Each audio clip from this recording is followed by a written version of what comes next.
Hi everyone, thank you for tuning into our webcast today, where we'll be discussing some strategies for adapting to changes in the tourism sector during and after COVID-19. My name is Megan, and I'm part of CESO's Indigenous Services team, helping to lead CESO's work in virtual service delivery. As people explore new ways of working together, CESO is introducing online webcasts and workshops to share ideas and provide tools and support to adapt to this new environment.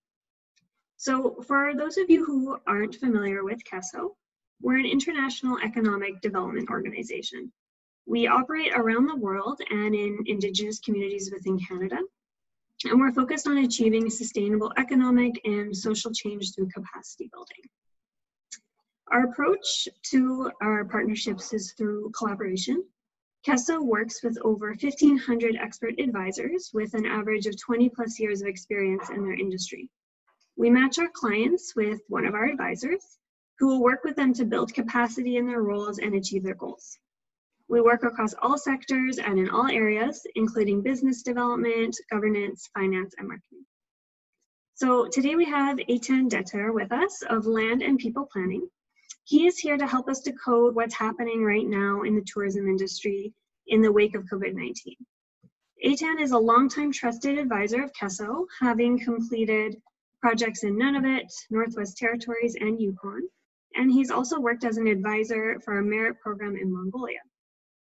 Eitan has nearly 30 years experience internationally and across Canada with Indigenous businesses, with a focus on restructuring operations and leading organizations through turbulent times.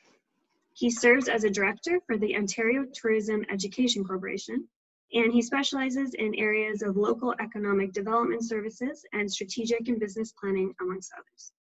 So welcome, Eitan, and thank you for joining us. Thank you, Megan. So oh, go ahead. Take it away. Go ahead. I was just going to say that one of the things, and I know you have this prepared, but just to kind of set it off, one of the things that we've been hearing a lot at CESO as we talk to our advisors and talk to our clients is that we've been hearing about different phases that we're expecting to move through as isolation winds down and the economy starts to pick back up, all by different names. So I'm wondering if you can kind of start by digging into a little overview about what's happening economically and what business operators can expect to experience in the months to come. Sounds good, thanks. So yeah, there's certainly been no shortage of challenges, and I think the word unprecedented has been used more than I've ever heard, likely. And it sounds like, you know, there's a really big focus from the government right now on moving funds into the economy and to support businesses, but those funds aren't really designed for anything other than to sustain businesses and to keep them at least solvent for a period of time. So I'll just jump into the presentation here, and I won't get into the details of my background. You've covered that off, thank you. But you know, what's currently happening is we've got a very significant economic slowdown that's on par with some of the largest and biggest slowdowns we've seen in history. Massive unemployment numbers, all sorts of issues of that sort. Businesses are dealing with significant issues as people are staying at home and unable to go out. So, as a result, the government has pushed out a variety of programs, and the vast majority of those programs are really focused on helping companies survive in the short term so that they can flourish in the long term once the recovery phase hits. And the focus of those programs, there's some programs to help retain employees, help support entrepreneurial businesses through rent support and things of that nature, and a wide variety of those kind of programs that are really changing with very, very rapidly, because the government itself has, you know, there's nobody that's actually gone through this, and to the extent that that's reassuring, we're all in this together. Everybody is going through these unprecedented times together for the first time. It's a good quote in an article in the Harvard Business Review that in just a few short weeks, people have shifted into a protection mode, and they're focused on themselves, their families, their employees, their customers, and their communities. So there's everybody has really changed their focus in a very short period of time. And I think one of the biggest things, that I think everybody has noticed is that this very short period of time already seems like a very long period of time. So there's some of that. So we'll get into a few more details, but one of the critical things to remember is that you want to look at the various government programs and really understand how those programs can support your business, but also bear in mind what the long-term implications are. So some of these programs do have a repayment component, and you want to make sure that the steps that you're taking are not only going to help you in the short term, but also going to position your business for long-term sustainability and survival. If there's tough decisions that you may have to make, having a government program delay those decisions may not necessarily be the solution that you need. So you really want to think through what some of those decisions are. And to really capture the structure of the program, the Government of Ontario has put out its own plan, which is the framework for reopening the province. And I think it highlights it quite nicely. Initially, they're focused on protecting businesses, providing support that we just talked about. The next step is going to be how we help everybody get back to work, to restart the economy, to get things moving again. And then from there, you move into a recovery phase, which is where hopefully things start transitioning back to what will be a new normal. And I think it's important to realize that whatever will come after this is certainly going to be significantly different than what we've seen before, just by virtue of some of the steps people are taking in terms of protecting themselves, in terms of managing corporate risk and those kinds of things. So with that, it's probably important to talk about some of the things that companies can be doing right now. And in particular in the tourism sector, there's been virtually no sector that's been harder hit than the tourism sector, because people are unable to go out, people are traveling a lot less, or not traveling at all, other than for emergency travel. And there's been significant impact to that sector. But there are things that you can do in the meantime to prepare for when the economy does turn around. We've touched on some of the government support programs and the fact that they have been changing quite rapidly. You really do want to stay on top of those, understand which ones fit the nature of your business and which one have the opportunity to fit with the vision that you have for your business for the long term. Again, consider which ones have grant components, which one have repayment components, and what some of those repayment terms are. Some have a forgivable portion depending on certain factors. So you want to look at those. Probably the most important thing in the short term is you want to conserve cash and minimize unnecessary spending. Any large scale projects that you have, you want to revisit, and you really want to think about your projects in the sense of, what do I want to cancel altogether? What might I want to defer and do later on down the road? And maybe there is a project that actually I didn't think about before, but now in view of the changing world fits with the new world and what we might be looking to do. So part of this and part of what the governments across the world really are looking for is they're looking for the next stage of investment. So the current stage is really focused on sustaining existing operations, existing businesses, people, and providing them support to make it through this phase. Once this is done, the government's going to be focused on restarting the economy. And the way they're going to do that is they speak of shovel-ready projects. So shovel-ready projects are essentially projects that are ready to go, that you can put in front of the government and that the government will fund. So you want to think through what kinds of projects you may have that are comparable to those shovel-ready type projects. And to the extent that you can, you want to lobby with funding agencies. You want to position some of those projects with any political figures that you may be connected with as well, because the ideal situation is that once the government transitions to actual stimulus spending, you're ready to capitalize on that, and your business has got projects ready to go to submit for some of the funding opportunities that are out there. We touched briefly before on what some of the new normal may look like, and really to think through what service delivery under the new normal might mean for your business, you and your team. And there could be any number of things to consider. In BC, there's several places that are really looking at restructuring the way they're delivering services. So, for example, sanitization protocols, any type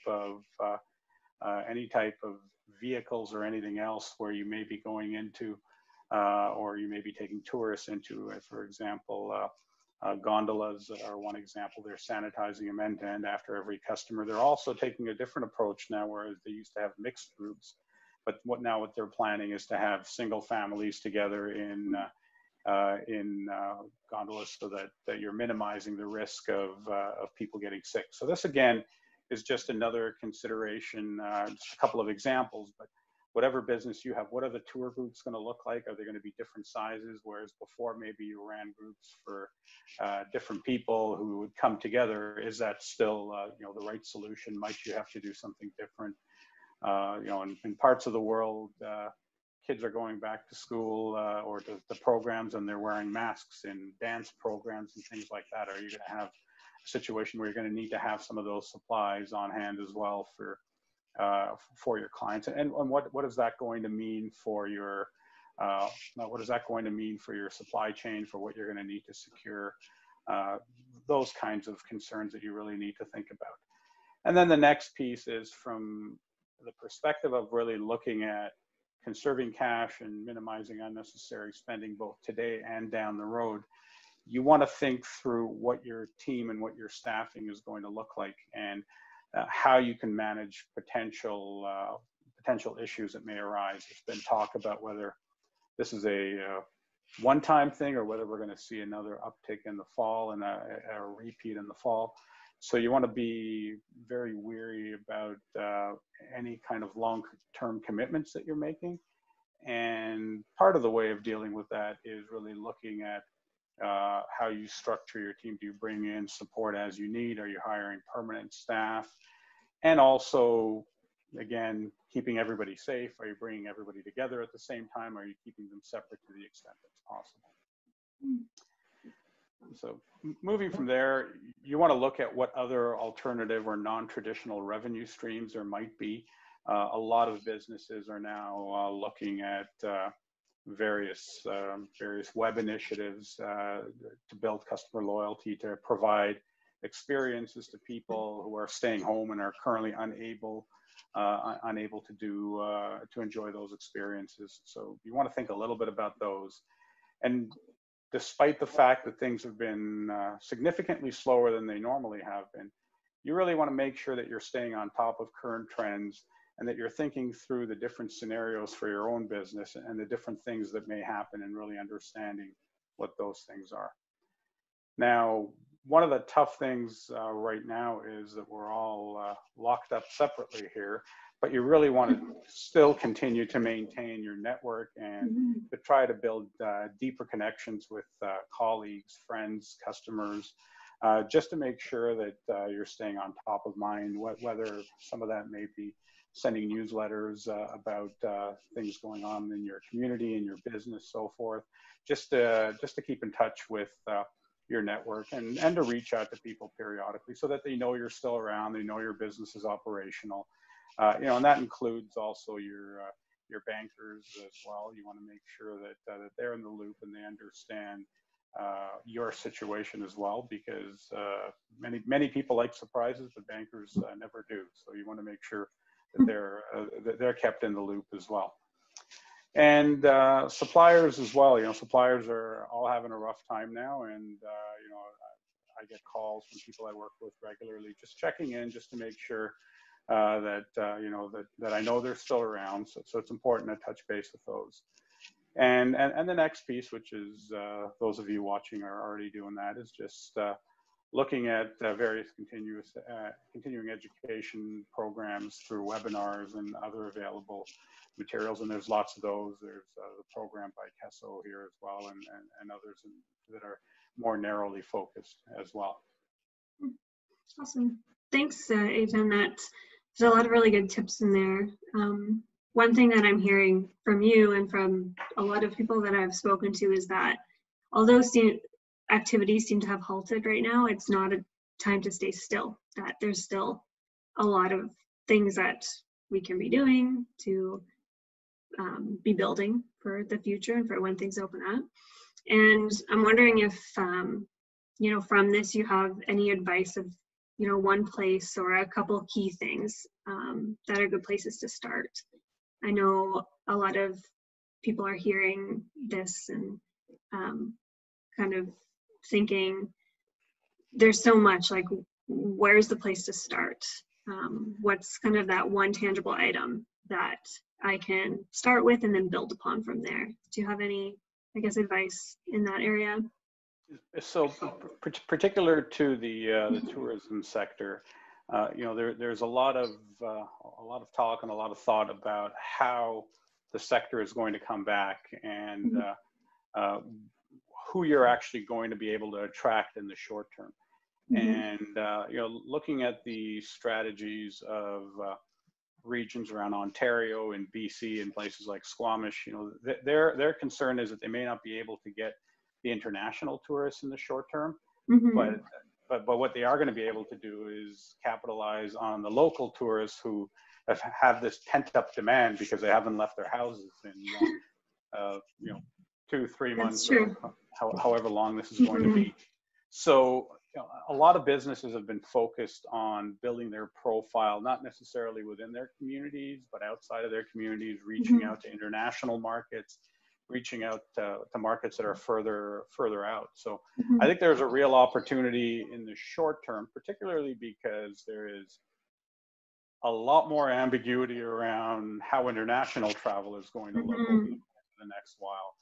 I think there's a tangible opportunity to really look at your more localized market, more Canadian market. People are going to be looking to stay closer to home.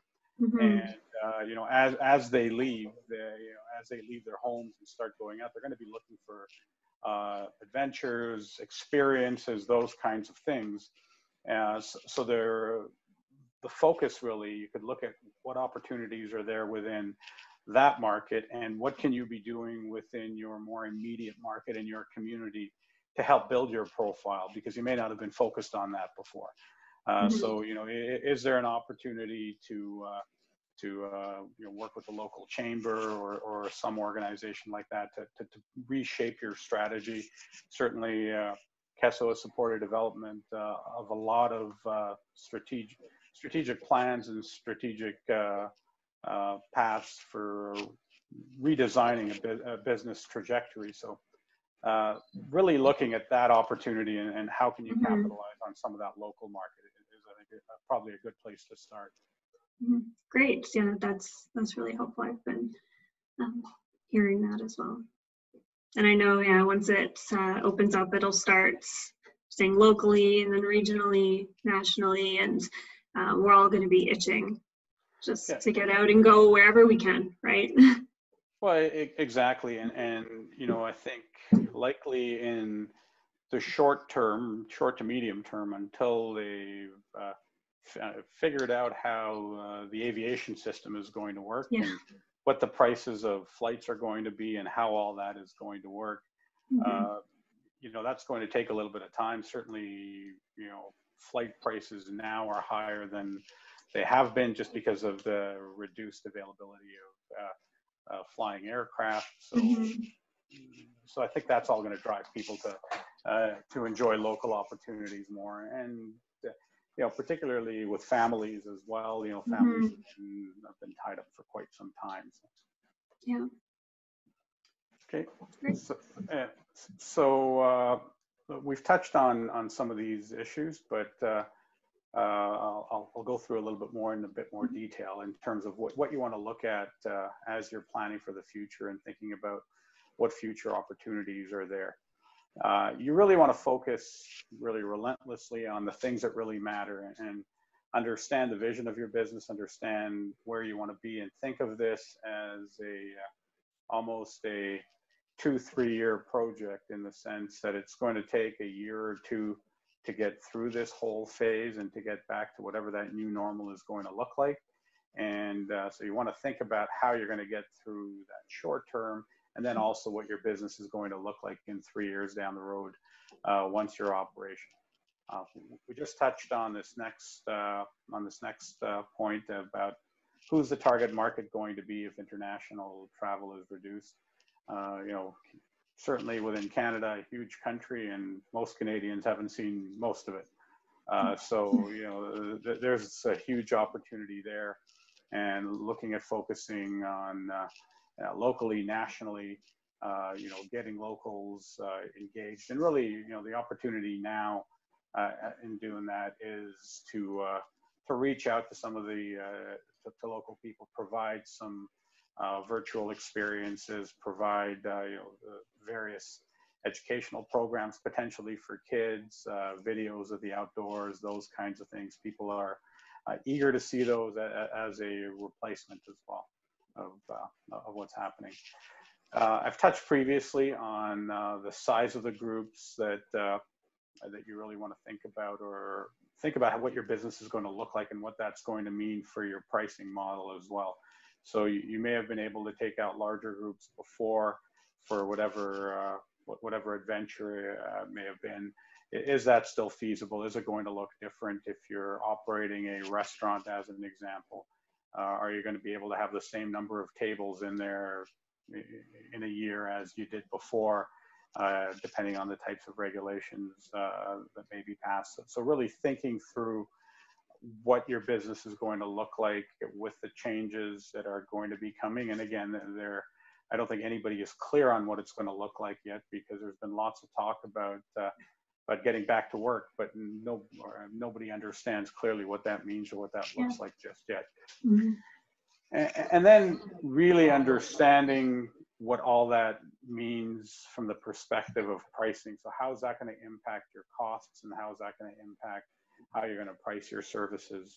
So getting your head around that and understanding what that's going to mean from positioning your product in the market from a price perspective. You know, maybe you do attract more locals by offering a local discount. There's any number of things that you can do, and you really want to think through those as well. And then, you know, look at partnerships. Everybody is dealing with the same issue, so think through who you might want to align yourself with, both to get a larger voice. If you're going after funding, for example, the government is always very keen to see multiple stakeholders in funding applications. Look at various industry associations as well, and what kind of package you might be able to put together, and how you may be able to work together with other stakeholders in the industry. Like that last point, it's really interesting. Another common sentiment I've been hearing over and over again is the word collaboration, that, you know, government programs are looking for collaboration, and now is the time to collaborate, to work together. So that's a really key piece. Yeah, they're certainly looking to see that they're helping multiple groups, and that to the extent possible. Now, one of the tough things is that collaboration historically has been a lot easier to do face-to-face in person. Mm-hmm. So this is a bit of a, excuse me, this is a bit of a new reality in terms of how we manage the collaborative process. Yeah. Everyone's kind of learning it at the same time and together. Well, that's the good thing. Exactly. Everybody is in the same boat, learning together. And you know, the most fascinating thing to me personally about this this whole experience is that you look at the way businesses and the world have shifted because they've had to.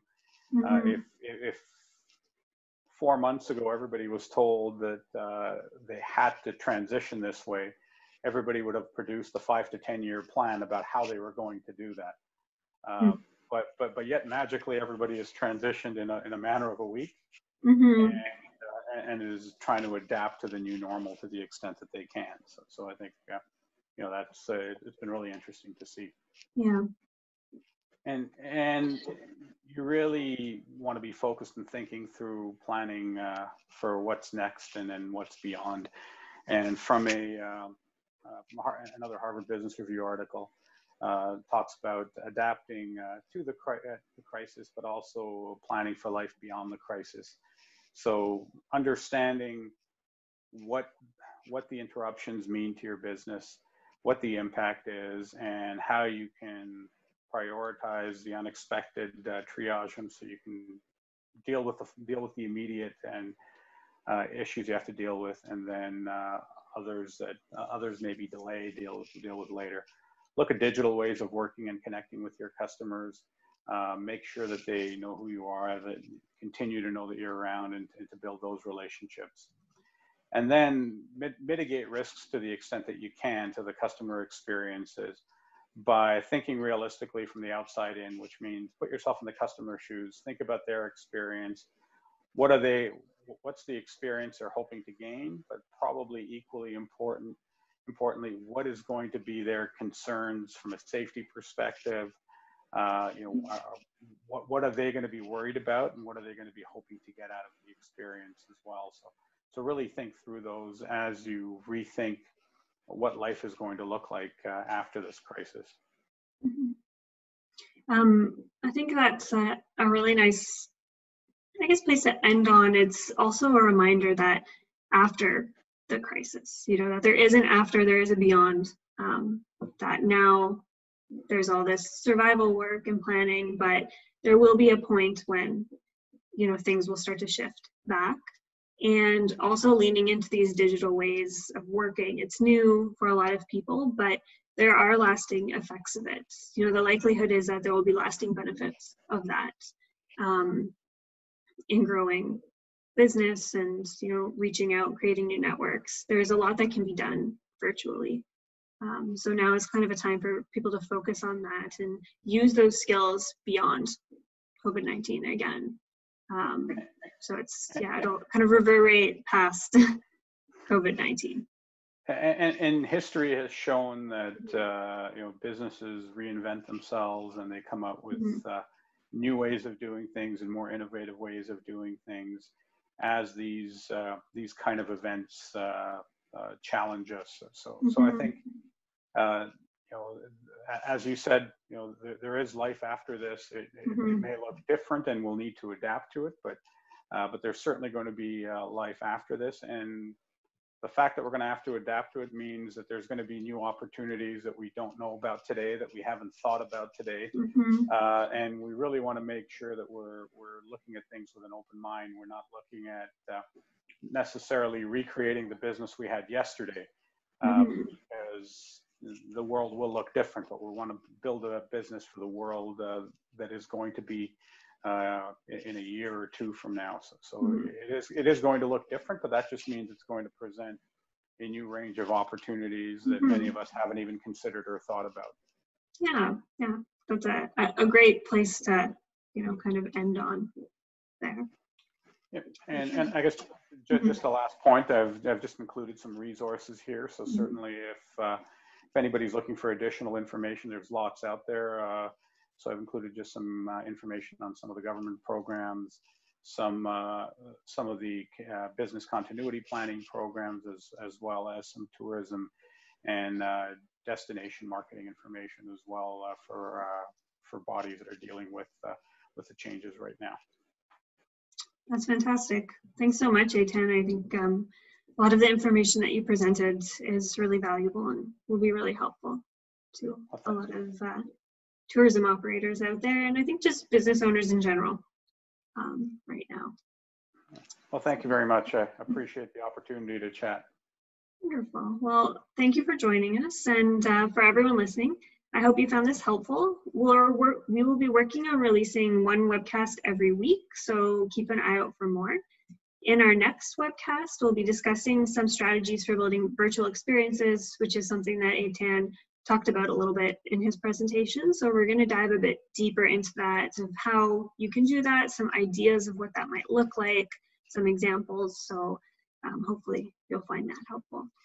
I will post my contact information below this video, so don't hesitate to contact me, please, if you have any requests or suggestions for webcast topics, or even if you just have any questions that you would like to see addressed. We'll be bringing on quite a few of our expert advisors who have experience in many different areas, so we will definitely make it a priority to answer any of those questions that you might have. And you'll also find the contact information for CESO Indigenous Services below, should you want to learn more information about the services that we offer. So thank you for listening, and take care and stay safe, everyone.